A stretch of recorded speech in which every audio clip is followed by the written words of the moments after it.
Welcome to Talking Giants, presented by SeatGeek. I'm your host, Bobby Skinner, here with my co-host, Justin Pennick. And we got LPG in the van. Well, we had him on in the van in Detroit, so we'll have that, the last van interview of the summer. Justin, you're back in New Jersey, in your home, and I'm back in Florida. How you doing?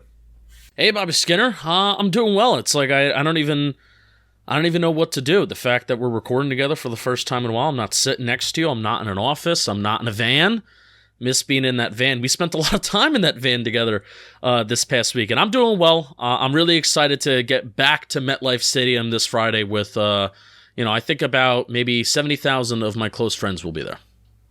Yeah, so on today's episode, we're going to kind of do a little bit of a look back at the preseason game, but focus on the rookies. So one, I want to talk about the interior offensive line, those guys, and then the two rookie corners and Jalin Hyatt, figured the day three guys. Besides Hawkins, because he's starting, we want to go too deep into. Also, a little scheduling note alert. So we have player profiles coming out tomorrow and Thursday. Friday, since the game is on Friday, we're not going to put out a pod Friday, so you'll have a pod out Saturday morning. Unless you join us on Patreon, like TJ Knapp. I feel like I know that name from somewhere. Rich Pro. He's a pro, and he's rich. Jamie Busold, not Buford, Jamie Busold, Joe Avellino, Zach Jacobs, Jacob Jingleheimer Smith, Gooshy, Zach Israelite, he's grafted in, and RJ Reskigno. Isn't RJ the name of the brother of Michael Orr who scammed him? Wow. No, it's KJ. No, it's RJ. No, it's SJ. SJ, we were both wrong. We are both confidently wrong. Haha. Patreon.com/TalkingGiants. $2 a month plus some other tiers. You can hang out with us and watch us be both confidently wrong all the time. I told a story to Patreon. I was texting with the Giants player this past weekend, and they know who I was texting with because I told them the story. Patreon.com/TalkingGiants. Thanks to our patrons, and like Bobby said, come hang out with us on the Friday night when I get back from MetLife to hear the game recap a little earlier than you're already going to listen to it, because I know you're going to listen to it because you love it and you love the Giants. And you can hear Justin talk about texting with Ryan Jones. Huge.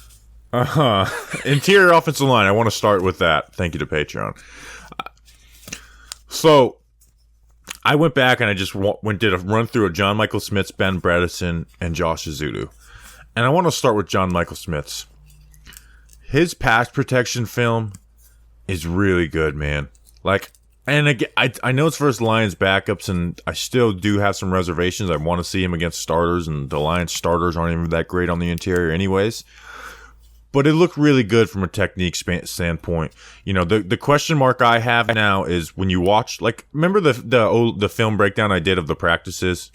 And it was like, John Michael Smith's, this technique is good, but Dexter Lawrence is just overpowering you. That's my only question left now, because the technique is really good. It's really sound. He's a smart player. He's picking up stunts. He's picking up blitzes.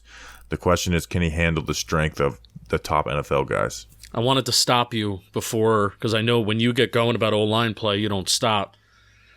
I have a very clear, most impressive play from John Michael Schmitz's game versus the Lions, and I want to find out if it's the same as yours.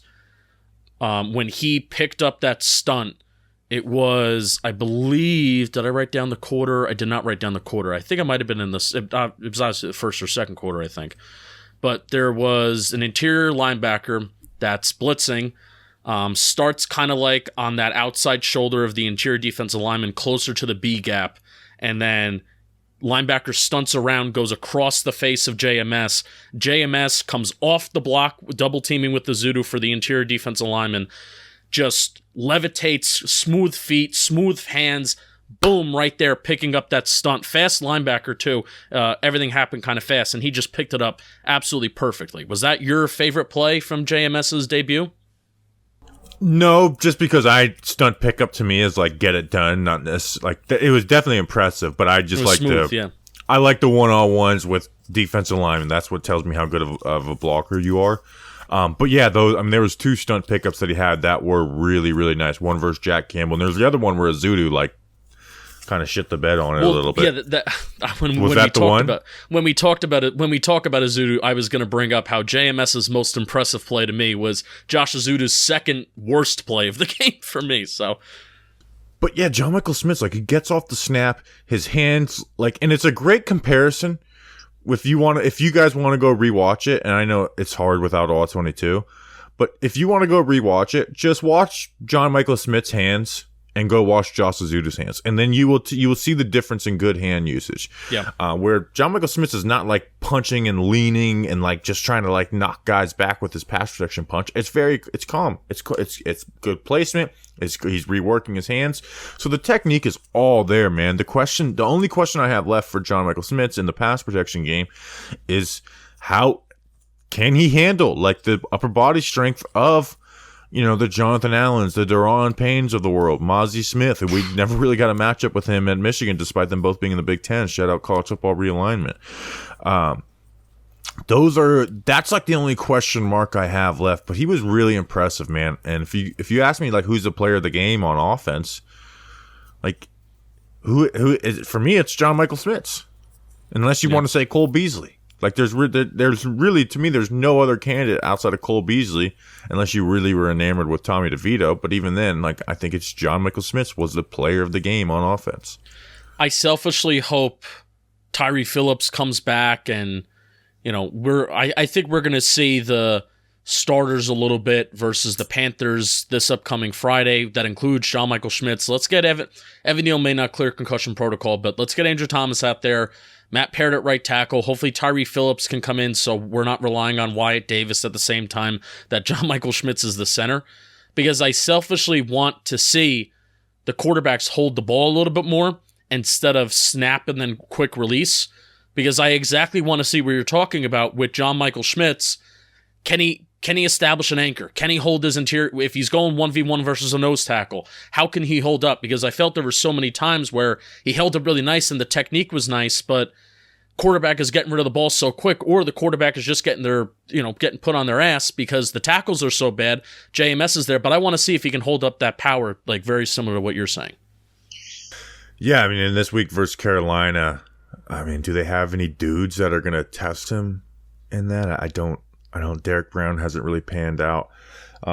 So, I mean, it's still a question mark of how he can do that. But in the run game, I thought was fairly solid. There wasn't any really bad reps, but I just thought he could get to his angles better a little bit in space. And I know I talked about that on the recap pod. But yeah, man, I was very impressed watching John Michael Smith. It's like, okay, this film is translating from college. And again, he's an older rookie too at 24. Like Ben Bredeson's 25. You know, Andrew Thomas is what, 23, 24. So he's the same age as these guys, but still, it's just a big difference going from college to the NFL. And I thought for the first preseason game, he handled it really well. Yeah, it left a little bit to be desired for me in the run game. Now, they were doing a whole lot of putting guards and centers out in space where they were like, oh, moving. Almost every single rushing attempt, they were moving. And I guess they're tough blocks. So I guess I would have liked to see John Michael Schmitz work up to the secondary level a little bit more, maybe get to linebackers a little bit better. But they're really tough blocks. When you're telling an offensive lineman to go run full speed up at a linebacker, and then the linebacker's also running full speed, go try and catch him, and I'll not allow him to hit the running back. So it's a tough block. Want to talk about the running game in that too. That the Lions were doing some things that were just showing up that James Robinson is bad. Like they would shoot the defensive lineman into one gap, have the linebacker loop around, and James Robinson, I don't want to see him get reps with the first team in preseason games anymore. I think those should be reserved for backs to see what they can do, because James Robinson, one, is slow, and two, the vision was really bad. Like, was just not reading his keys and was just looking just like, okay, where's a hole first when I'm at the mesh point with the ball, where looks like there's space, instead of reading what the linebackers were actually doing and what the defensive linemen were doing. So that was like a lot of times where it's like, especially in the short yardage situations where the Lions were doing that stuff on purpose, it's like, okay, dude, you're simply reading the defensive lineman. All right, Josh Ezeudu. This was frustrating, and we talk about John Michael Smith and his expectations and stuff. You know, he was only picked 10 spots ahead of where Josh Ezeudu was picked in the year before draft. Yeah. Right? Like 10 spots. Like, you know, JMS was 57, Ezeudu was picked 67. Paychecks are similar. Ezeudu's hands were consistently high, man. And it was just nothing ever looked complete, right? Where like the hands would work well and the feet didn't move with them. If the hand like didn't get there, he didn't set fully to the man, and he'd be in that half man relationship, and they'd work past his outside shoulder. Stunt pickup was bad. I thought he overset with high pad level, and it was just it looked like, you know, we talked about JMS first being overpowered. Well, it's just John Michael Smith with those high hands and a bad punch. Guys were just clubbing him. Like they were attacking his shoulder, and they had nothing stopping them from doing that because of his high and late hands, and not playing to the full man where you're head to head, you know, have like you're looking head to head against each other, like he's setting out towards them, and it was just really bad pass protection when you consider that it's going up against backups. Like there was no reps out there that like Jeff Simmons did versus the Titans last year. There was nothing like that, but he did give up a sack, even though it didn't count because there was some type of penalty on it. He gave up a pressure. Like it was, to me, it was worrisome. After the Josh Ezeudu was, I think he was on my 5 guys to watch, and yep, you watched specifically for hand technique, and the hands were consistently coming in high, and he overset a couple times. He didn't set fully a couple times. The stunt pickup was really bad for him. You know, there was a time where a guy lined up inside the tackle, and he shows inside, and Ezeudu oversets on that, and he goes back to his outside shoulder and clubs through him and works a swing move on him. He was just constantly letting D linemen do what they wanted against him. So let me ask you a question, because there were a couple times I was trying to watch Josh Ezeudu's hands. Let me know if I'm wrong. A couple times I was trying to watch his hands, and they're coming up high, but also it's not shooting out straight and punching, but it looked like it was the high school symbols that we see, like, and not what Andrew Thomas does. I don't want to say that, but it doesn't look like he's shooting his hands straight. It looks like he's trying to come around the defender's arms, the defender's hands, and gain a grasp there.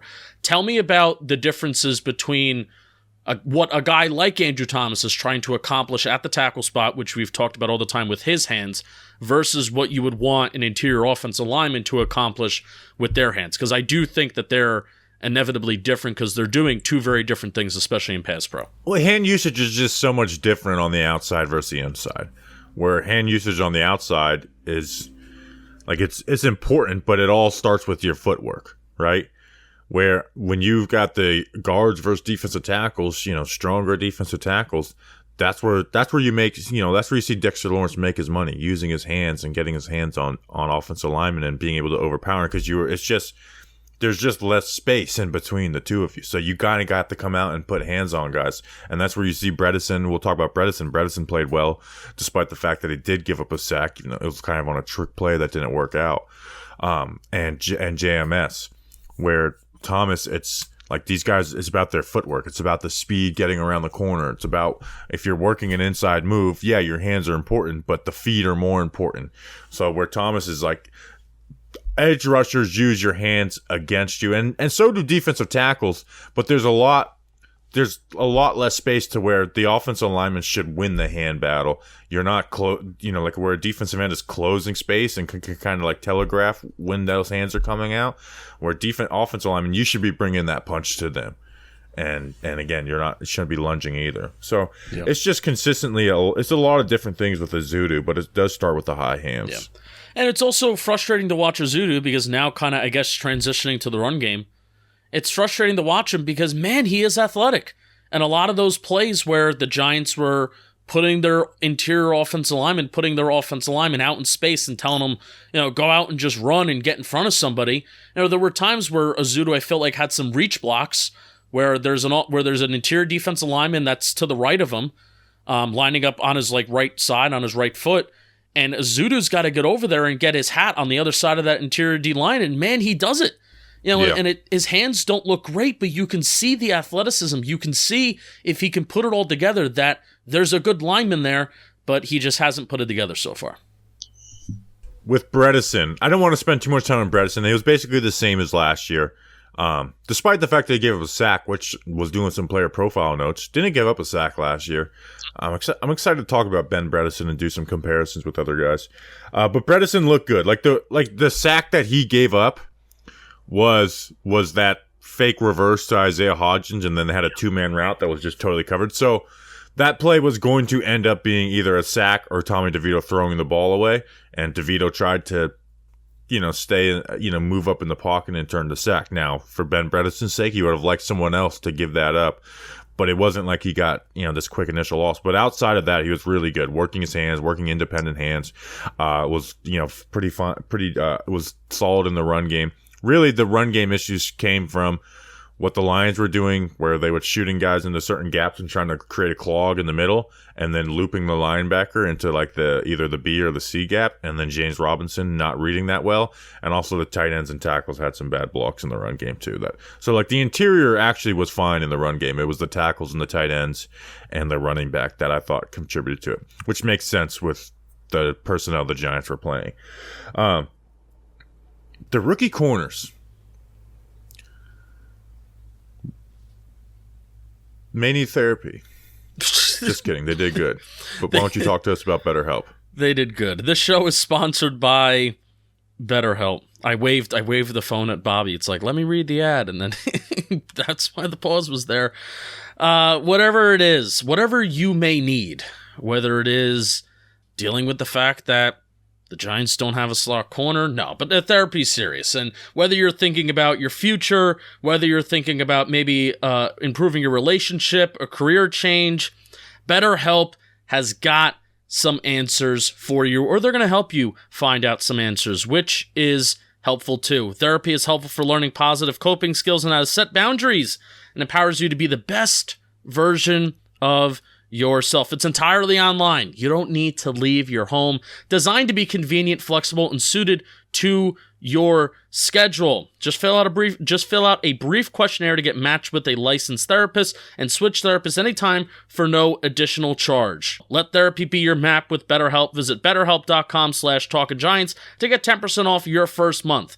That's BetterHelp, HELP.com/TalkinGiants. Bobby Skinner, you'll be glad you did. You'll be glad you did. The corners. Deonte Banks.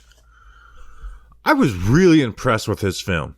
Like, really impressed. Now, I will say, the debate, like the play that Jamison Williams dropped it, that wasn't a horrible coverage, but Jamison Williams beat him. That was a drop. I know the argument's been that, he got his hands in there, and I'm glad that he did get his hands in there. That ball was dropped by Jamison Williams. He dropped the ball before Banks got his hands in there. Yeah, he realized it was a drop, and his hands came apart, and then Banks got his arms. And hey, maybe if he doesn't, drop that ball, Banks does rip it out. But that was a drop, and that was that he got beat on that play.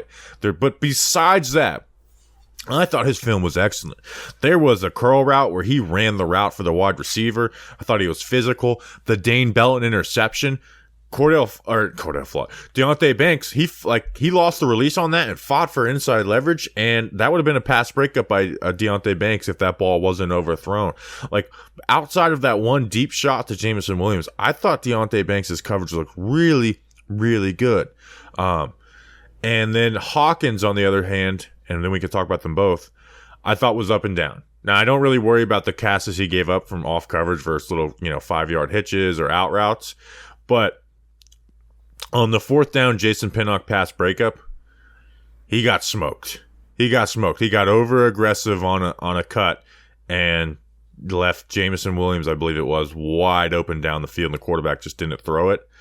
And then we talked about this on the other one. He got beat on a whip route where the ball got tipped at the line of scrimmage. So his 2 worst plays, he wasn't really He didn't have to pay for them, but he gave up catches and the other stuff where it wasn't bad coverage. So you did see it against Lions backups that Hawkins still has some ways to go. We got the player profile coming out for you tomorrow where we talk a little more deeper in his profile, but there is some issues there. But Banks, man, for a guy who was, those first 4 days of camp were really bad. Really, really bad. And it wasn't just like people being overanalyzing a rookie corner. Like, it was like it was like he was like the worst player out there. His film was really good versus the Lions. It was a 1st and 10. There was 4 minutes and 55 seconds left in the second quarter. The play wound up being a check down throw in the flats where Cam Brown came in as a free rusher, and I forget who made the tackle, but there was absolutely no opportunity for there to be a throw deep down the field. But it looks like Banks got beat with a little bit of a double move, and I still think. Now, I agree with you that Banks I thought he had a great game. It was cool to see him out there. It was cool to see that he didn't allow a catch. I believe there was 3 targets, no catches.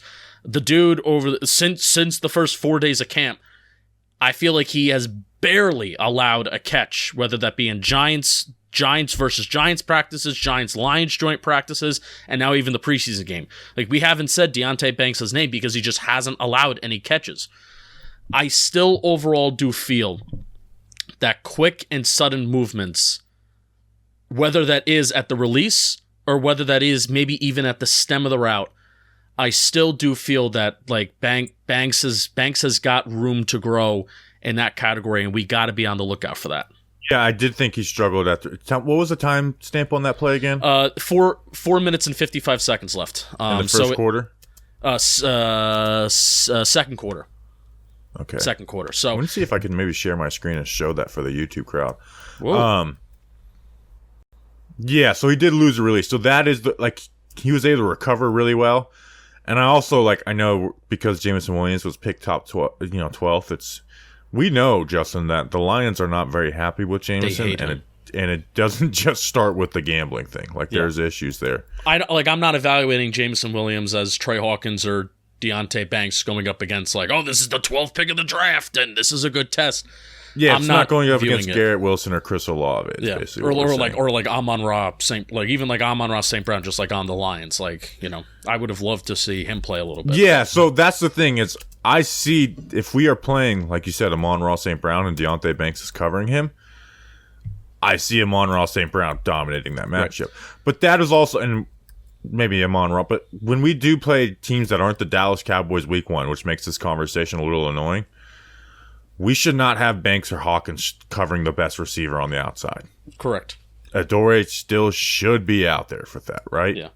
Because I do think Banks and Hawkins will both struggle against the better wide receivers in the NFL, and guess what? We play a lot of them. I don't want to poo-poo. It sounds like I'm nitpicking one play and I'm bringing out one play. I don't want to poo-poo and nitpick Deonte Banks against the Lions. It was seriously fun and it was seriously great, but if this is a lineup that we're going to roll out there with, Bobby, with Trey Hawkins on the outside, a rookie 6th-round corner, Deonte Banks, a 1st-round corner, rookie on the outside, maybe a Dory Jackson in the slot. We've seen that happen, quite a few times. If that's a lineup that we're going to be rolling out with, there is a lot of pressure on these rookies, and I think the pressure is more on Deonte Banks because he is the 1st-round pick, and I think because some of his flaws can allow... Yeah, I don't want him covering wide receiver ones. Sorry. Some of his flaws can allow some big plays versus Trey Hawkins. I think Trey Hawkins and his flaws can maybe allow some catches, and there's also maybe another flaw where Trey Hawkins can allow some big plays where maybe at the catch point, can Trey Hawkins make a play on the football, which we can talk about that. But there's a lot of pressure on Deonte Banks, and there's a lot of expectation. So I'm happy that he had a great first game, and I'm happy that he's barely allowed a catch over the last 2 weeks, which is great. With Jalin Hyatt. Whoa! Can I mention one? Right, I thought you were going to talk about Trey Hawkins. I want to mention one thing about Trey Hawkins. I think I saw one of the Big Blue Banter guys say this, and if it's not them, I'm sorry. But I saw somebody on Twitter say, I almost wish that Timon Fox didn't get that great QB hit. Yeah, it was Filato. It was Filato. So I almost wish that Timon Fox didn't get that great QB hit on the quarterback because, in a way, one of the things that we need to see from Trey Hawkins is when we know that he can cover guys well down the field, and he's shown that. But what we need to see from Hawkins, and this was even a little bit at Old Dominion, is can you make a play on the football in a contested catch situation, and maybe like a 50-50 ball scenario, or even like a back shoulder? Can you make a play on the football? And that's a situation where we saw that in Giants camp, where he has guys well covered, but he allows catches when he's like has sticky coverage. So I would have liked to see the ball actually cleanly delivered there to see if he can make a play on the ball. And then also there was another play, second quarter, 6 minutes and 39 seconds to go on a first down. Hawkins had his guy locked down, forces him out to the sideline. He doesn't allow the inside, and he is really pressing him towards the sideline. The ball is thrown out of bounds. It's a bad throw by the quarterback. Probably a good decision to not throw the ball inbounds. Because Hawkins, he's pressing up on the guy? Yeah, because Hawkins maybe could have had an interception. So that's like something that, again, I'm selfishly saying I would have loved if that ball was thrown inbounds, because maybe Hawkins could have got an interception or made a play on the ball on a pass breakup. But instead, it was just really good coverage and the ball was thrown out of bounds. So I'm waiting for that situation in that play where I want to see Hawkins in-game action make a play on the football when he does have good sticky coverage. Yeah. He did a really good, that was a really good rep where he forced him into the sideline on that play, where if the ball was in bounds, like, I don't even know if that ball even gets to the receiver's hands. But yeah, I mean, again, we're talking about Trey Hawkins on a player profile in this week, and one of the notes from the draft on me is bad ball skills down the field leads to big plays. Jalin Hyatt, there's not much to say, but there's needs some work on the release, but he just was kind of never in an opportunity to get the ball in this game. Now, there was a couple times where I thought he kind of had an inside track on an inside breaker, and it's like, keep that thing vertical more, keep those safeties honest, or keep that corner honest. But he wasn't getting a ton of separation versus man coverage. He wasn't going down the field, obviously, a ton. But it's like, those are the things that we need him to get better, and he just was not able to get a ton of separation on those. And then that one not trick play, but the trickeration play where they did the reverse, I thought he could have done a better job, like, attacking the safety and getting his hips to show one way and then popping out to the corner. And he kind of just, like, let the safeties keep his hips square and then broke, and then the safety hips open with him and run with him. But yeah, he just wasn't able to get separation on the short and intermediate routes. How often did he face press at Tennessee? Almost never. So I think that's going to be a little transition, and maybe welcome to the NFL a little bit, as, but before the sticks, if he's getting hands on him, and, we know that he's a small guy, he's a thin guy, and, that's partially what makes him so fast, is because he's thin and he doesn't have a lot of meat or fat on his bones. So that's why he can fly and hit that 24 miles per hour marker. But he's going to have to fight through that physical, some physical corners, and he's going to have to fight through some contact. Yeah, there was definitely like times of the release where it's like he's trying to avoid it instead of going through it, and which allows those, it drifts your routes and kind of telegraphs where you want to go. Where it's like, hey, if you're drifting inside to avoid this press, there's a good chance you're doing an in-breaking route, and that gives it away. Where if you're able to get through that press and stack that corner and get on front of him, you can throw a little fake to the right and then break left and get that guy's sauce. Where if he just has outside leverage on you, he knows, hey, there's no way this guy's turning this into an out route, or he's running right into me. So, or else he would have done an outside release. So that's something that he's going to have to get better at. But again, I do think he's going to have a specific role to start. But Isaiah Hodgins, got some second team reps in practice yesterday, where they did a lot of 11-on-11, being out there, Hodgins' role is diminishing a bit for Jalin Hyatt. And I think even Sterling Shepard a little bit too. But Hodgins' role and the purpose that he serves is so different. It blends a little bit with Shep, but it's so different than what Jalin Hyatt's going to bring to the table, where that's why it's like very much they're going to coexist together. It's just a matter of how much can Jalin Hyatt separate himself from Isaiah Hodgins. Like, hey, can you be that deep down the field guy? How often are you going to be able to get open? Because I'm confident Isaiah Hodgins is at least going to be serviceable and getting open in the quick game, in the intermediate game, and kind of near and at or before the sticks. I feel like we should have a Hodgins conversation at some point before we get into the season. Maybe that'll be a good. That's, you know what, we do one more mailbag before the season. That'd be a great mailbag question. Boom. Ask us about Isaiah Hodgins' role. And ask us about DraftKings. Guess what? New customers, download the DraftKings Sportsbook app and use code WORLD. Bet just $5 to score $150 in bonus bets instantly. That's code WORLD only at DraftKings Sportsbook. Gambling problem? Call 1-800-GAMBLER. In Massachusetts, call 800-327-5050 or visit gamblinghelplinema.org. In New York, call 877-8-HOPE-NY or text HOPE-NY. In Kansas, call 1-800-522-4700. On behalf of Blue Hill Casino and Resort, Kansas. In West Virginia, gambling problem? Call 1-800-GAMBLER or visit www.1800gambler.net. All games regulated by the West Virginia Lottery. Please play responsibly in partnership with Hollywood Casino at Charlestown Races. In Connecticut, help is available for problem gambling. Called at 888-789-7777 or visit ccpg.org. 21 plus in most eligible states, but age varies by jurisdiction. See DraftKings.com/sportsbook for details and state-specific responsible gambling resources. Bonus bets expire 7 days after issuance. 1 boost per eligible game. Opt-in required. Max bet $50. 10 plus leg required for 100% boost. Eligibility, wagering, and deposit restrictions apply. Terms at sportsbook.com. DraftKings/baseball terms. You'll be glad you did. And here is license plate guy in the van. All right, we now welcome onto the van our good friend, Ring of Honor member. First. Dave Tolson was technically first. Anthony Tomano was second. And then you were third. Third Ring of Honor. But you and Anthony went in at the same time. So it's so Ring of Honor. Legend, we are interviewing a Ring of Honor member here in Detroit, license plate guy Joe Rubeck. What's going on, man? How you doing? I'm doing great, man. Thanks for having me in the van. It's my first time in the van. Really? It is, I know, because we usually do the Fan Fest for your record prediction and interview and stuff, and they took that away from us. I need help.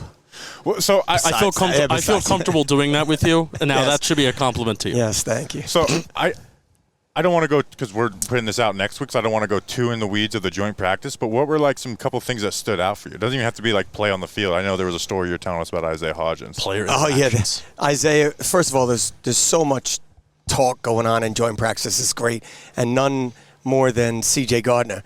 He had to have been mic'd up for the Lions because he just did not stop talking crap.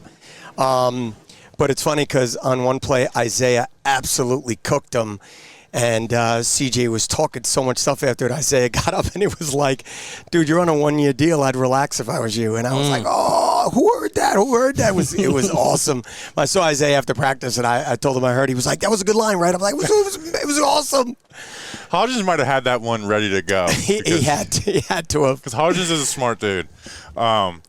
Yeah, so that it was pretty fun to see out here. Obviously, day one wasn't as good as we've seen from the Giants offense all at Giants training camp, but day two I thought was a lot better. Here, I want to ask you this question. It's been my favorite question to ask all offseason. Which wide receiver leads the Giants in receiving this season? Oh, yeah. Oh, man. You know what? I'm going to stick with Isaiah Hodgins. I really am. Receiving yards. Yeah, receiving yards. I'll tell you why. I jumped on his bandwagon like everybody else did last year, but I also kind of held back a little bit in my own mind because there wasn't an array of people that you're going to throw the ball to. Right. So he wasn't like, oh my God, this Amani Toomer, this whoever. But the more I watched him, the more he I know we're trying to get that fly, man. I know, it's brutal. The more he balled out last year, which he did. He kept showing up. He kept balling out in practice. He's doing the same thing right now. So why wouldn't it believe you? Why wouldn't it just, be the same path? I just think it'll be Darius Slayton because I think he's the most targeted guy out here in these practices, but he's been the go-to answer for 3 or 4 seasons. I don't think he's going to be the go-to this year. I really don't. I don't think he was. You think he was? I don't even think he was a go-to last year. I absolutely. I mean, he was their leading receiver. He led them in yards for route run. Maybe not he may not even get the most catches, but I do think he'll lead them in yards because he's going to create the big plays. But so you said Hodgins. I do. What do you say? Well, I also say Slayton, but with Hodgins, we're seeing this more and more where he actually had, for all, the offense had a good day, the offense had a bad day, then the offense had a better day the second day. I think Hodgins is going to be one of those guys that is a much better in-game wide receiver with better production than what you're going to see in practice. It's funny. A podcast like this comes out and, we're talking about the players that we're actually talking about right now. And you'll get a million people that'll be like, oh, you guys are disrespecting so-and-so, and you're leaving out, Shep, and you're leaving out everybody. And I don't want to sit here and say if they stay healthy, if this, if that. It is part of the problem. It is part of your career. I mean, shoot, if Shep, stays healthy, the guy Shep is... is healthy. He's the best wide receiver on the team. By far, for I can't tell you how many years, the guy be in the Hall of Fame without injury. I mean, he would have set unbelievable numbers as a New York Giant if he stayed healthy. But, that's part of your career, unfortunately. It's the way it goes. So, I don't know. I'm sticking with that. Hey, look, you got 17 wide receivers to pick from right now. That's crazy. Well, who do you see coming off the field for when they want to put Hyatt on the field? I know they'll rotate, but who do you think out of – so Slayton, Hodgins, and Campbell are the 3 starters right now. Who do you think reps – get? I mean, come on. You've seen it, and you saw it in yesterday's practice, and you've seen it in today's practice. So there's only one name that comes to mind when you say it. Who? Together? Hodgins. We already know Hodgins is going to be the one coming in. You said coming in off of them. No, right? what I'm saying is when Hyatt? Who's like Hodgins. 100%. Okay. Yeah. So let me throw this really out fun there. To watch, man. It's not. I agree. Not solely speed. You know the NASCAR package that we had back in the day, the defensive line. Correct. You could do wide receivers. I want to bring back the NASCAR package with 11 personnel of Paris Campbell, Darius Slayton, Jalin Hyatt, Darren Waller. That's our new NASCAR package. Can we start to push that? Actually, you can add to that, and you could go 5 across at a point and let Daniel Jones do his thing. No quarterback. Everybody lines up at receiver. Dude, you could take Barkley. I think Barkley is a tremendous weapon. So do you guys. I love that he's back. I love that he signed a 1-year deal. Whatever's in the past, you can still take him off the field and put another wide receiver in, and that wide receiver is going to be a Beasley. Yeah. So you're going to do 5 across, and you're going to let Daniel Jones just do his thing. But that is it's. I don't know how good this offense is going to be this year, but like that package that Justin just said. Last year, they didn't have any speed outside of Darius Slayton. Nothing. It was like they would put Marcus Johnson on the field because he was fast and they could just run a clear-out route. Like, he never was an intended target. He was simply just clear out the safety for a crosser underneath. And now they have 4 guys that they can put out there who are, top of their position with speed-wise. And then Darren Waller, who's just top of his position in general, and Hyatt, we'll see what he ends up being as a rookie, but he's starting to look good. Colin Johnson, the offense, Joe.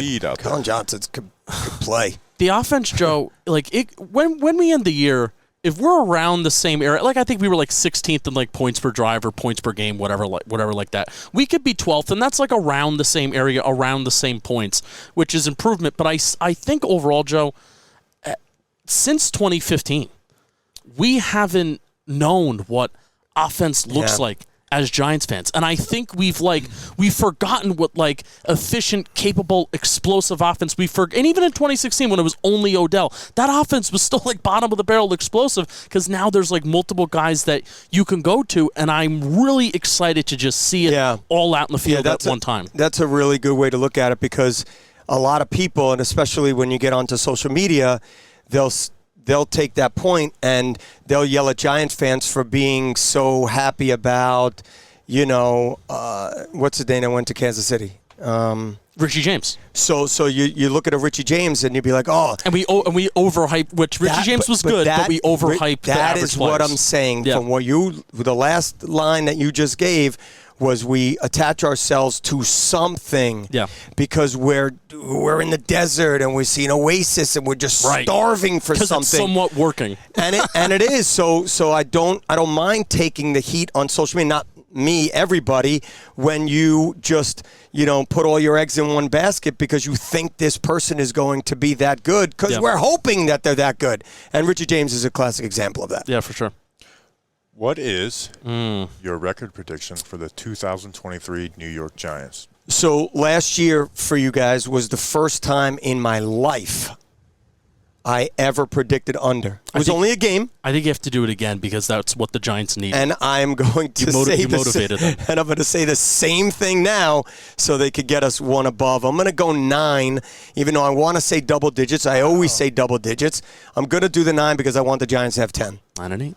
Isn't it crazy how the Giants kind of beat us into last year being No, just don't have optimism. And then they freaking do good. Like this, it's like no more optimism. Let's just see it. And then they finally did good. Look, the Giants 100% outplayed, just above their heads, wound up to catch lightning in a bottle from this new coach, the GM. Everything clicked. They were winning games. We were, oh my God, we were winning games in the beginning. We did start off 0-2.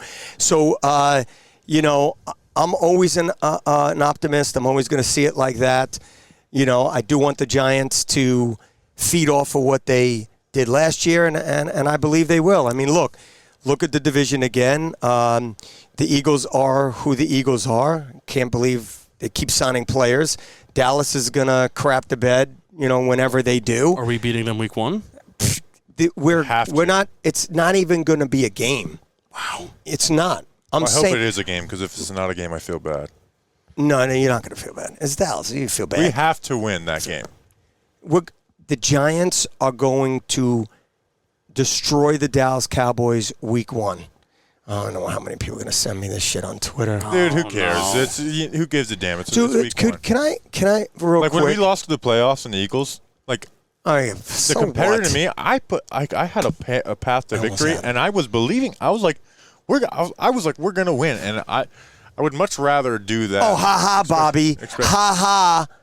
You stink. You got them winning. I don't understand that mentality. Yesterday's practice, I almost didn't want to read anything last night. Yesterday's practice had Daniel Jones going back to college. I don't understand. I thought it was an okay practice. He overthrew players, which you and I spoke about, and I'm okay with that as well. You know what, Hyatt? Let me see how fast you really are. Waller, how big really are you? Let me see if you can catch this. Yeah, go ahead. Who gives a shit? Good job. Overthrow him. I did express to you guys the behind the pass, behind the player Jones has, and he does have that in his repertoire. He does throw behind a player every now and then, and I saw it again today, and I didn't like it. It's only 2 or 3 balls that I see, but it's 2 or 3 balls a practice. Yeah. Now, how is that going to translate to the game? We'll see. He can only get better, and I believe he is the guy.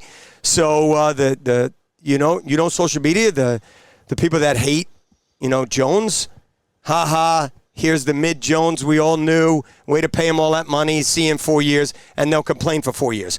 The people that want to see Jones do well, they'll be on your side. They'll be on Jones' side, that's all that matters. And you should only hope that Jones outperforms his contract. Yep. Jones will do well this year. It's just a matter of how well. Like, he's not going to – if he is not – if we come after this season and be like, man, that was bad quarterback play, I'd be shocked. The question for me now is, can we get into – like where you are consistently in the Dak Kirk Cousins range, but also step your game up in the playoffs, which those two guys don't always do that. Right. That is the question for me: is can you get into those guys' range and also do it in the playoffs as well? That's really the question mark I have for Daniel Jones. I know he's a great quarterback in the NFL. It's a good question mark because he only got to show it 1 game last year. Yeah, he did. Well, 2 games. And he had one really good versus one really bad. Correct. It's a bad defense, yes, but guess what? He had a fucking perfect game. I don't know why you have to. Why do you have to? But it was like I don't give a shit that the defense was bad. Okay, but it was a bad defense. You know what doesn't always happen versus a bad defense? Perfect games where you score every single drive unless there's a drop. Correct. Bad defense or not. You know what? You're talking bad defense. You're right. That was a good offense too. That outscored a lot of really good offenses that year. So you do not. What my point is, there should be no apologies for beating a bad defense because guess what? Bad defenses usually don't give up a score in every damn drive unless it's a Darius Slayton drop. Then don't freaking apologize when the Giants destroy the Cowboys on week 1. Oh, what I'm saying is I said it. What I was saying is if there's a blowout, it's probably Dallas blowing us out because they're more talented. So I just hope it's a close win for the Giants. Any other final observations from Lions-Giants practice? I really enjoyed watching Dex destroy everybody. He happened to be on the other field where I was, but I got to see some of it. I know you guys were a little closer when it came to that. I did see JMS do very well. He did, which was nice to see him not against Dex. Big time, correct. I think he is obviously, the starting center, and he will be through the year, and I think he'll be there for a decade. but I don't think you have to worry about the man in the middle. What was it like seeing us be a bunch of clowns for 2 days? I thought it was great, actually. When I first saw you guys and you got credentialed and you had to go into the special room for special kids, I thought I actually was really happy for you guys because, honestly, I knew you guys when you were coming up. You've worked really hard. You put out really good content. You spend a ton of time with the X's and O's and breaking stuff down where I would never have the time to do that nor want to. So, good things happen to those people that work hard. So congratulations, and you're some fucking clowns. Yeah. Dable today. I'm just gonna clip out that part. Yeah, for a piece, yeah. You're so fucking. Dable today went up to us and read out a long play, and I was like, All right. I was like, he's like, no, spit it back to me. So I'm gonna quiz you guys. And it's like, as much as like we know about football, it's like, man, if we were in a film room, we would just be lost. But I also wanted to reply to him. I'm going to be like, okay, well, you want me to read back a complicated play? Here's this DraftKings ad read. Read the disclaimer in a minute or less. With the disclaimer for every state. Gambling problem, call 1-800-GAMBLER. In Massachusetts, call 1-800, like, doing that. All right. Guarantee he wouldn't be able to do it. No. If we have a DraftKings ad on this pod, we're going to do it right after this. All right, that's the license plate guy. Appreciate you as always. No doubt. Hope you enjoyed your first trip in the van. It is so freaking hot in here, bro. I know. We got to crank this AC for Duggan. All right. Goodbye. That's an interview. That's an interview. Let's get out of this fucking van. All right, thanks LPG for joining us. A pleasure as always. Justin, what do you want to do one guy to watch for in the next preseason game so we won't have a regular pod until then? Yeah, I mean, I'm disappointed Expecting starters to play. Dave kind of confirm that. Yeah, I'm a little disappointed that, we had a little bit of time before we threw it to LPG. I'm disappointed I didn't get to hear you break down the Javarius Owens almost interception play, because you did a little bit of a breakdown on that on social media. Dude, Javarius Owens had an interception in practice the first day we're not there. Drives me insane. Oh shit. Yeah. The ball got tipped up by Darian Beavers, so it made me let me breathe a little bit of a sigh of relief. Wait. We need to talk about this.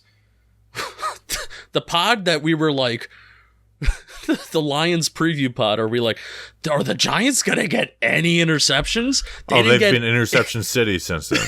They got 2 in the game, and then they got 2 in practice on Monday, which is crazy. So now we're interception city. I want to put that in perspective.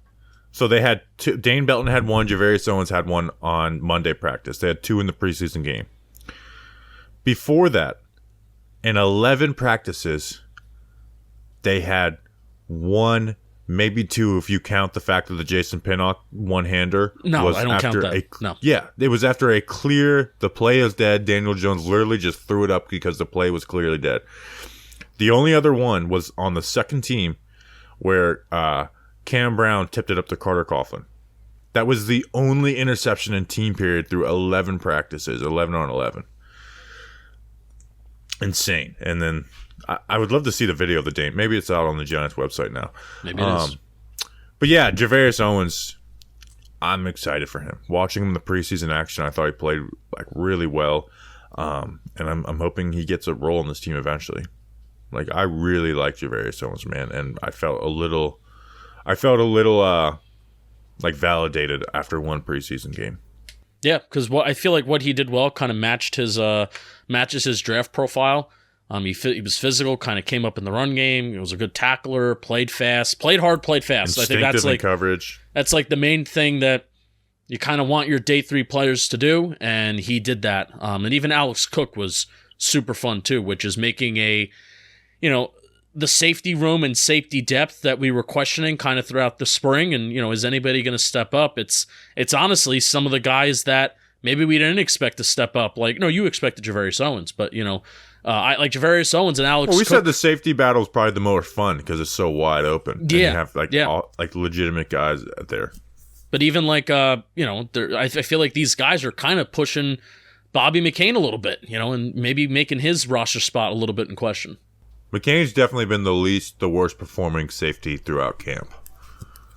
I don't think that's even close. He had a run stop, but he against the Lions, but he was untouched, and it was a nice tackle. But he's supposed to be a guy that has like prowess and coverage. We heard good things out of the spring, but just hasn't been the same throughout the summer. All right. Do we have any?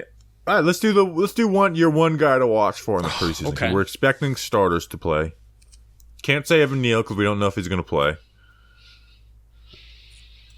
You know who it is for me? Tell me. We saw the Jets O-line, D-line F with the Panthers.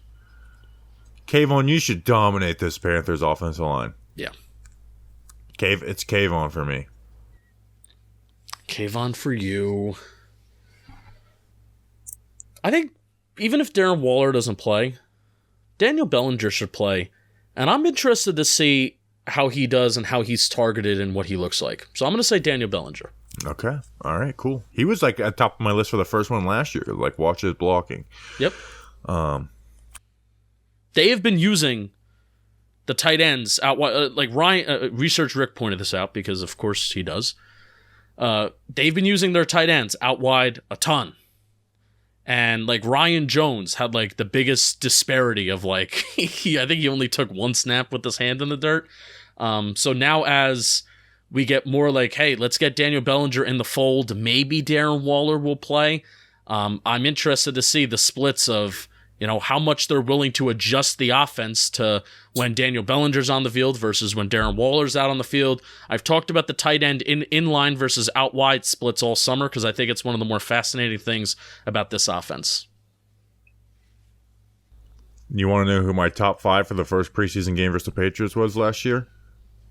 Okay. Number 1, Daniel Bellinger. In parentheses, blocking specifically. Yep. Micah McFadden, Quincy Roche, Yusuf Corker, and then Shane Lemieux. Shane Lemieux quietly having... Shane Lemieux had a good preseason game. And he had a good one last year before the hurt. But it's just at a point with Lemieux where it's just like, I don't see him making the roster. He's playing well enough where you kind of maybe feel like they should maybe make room.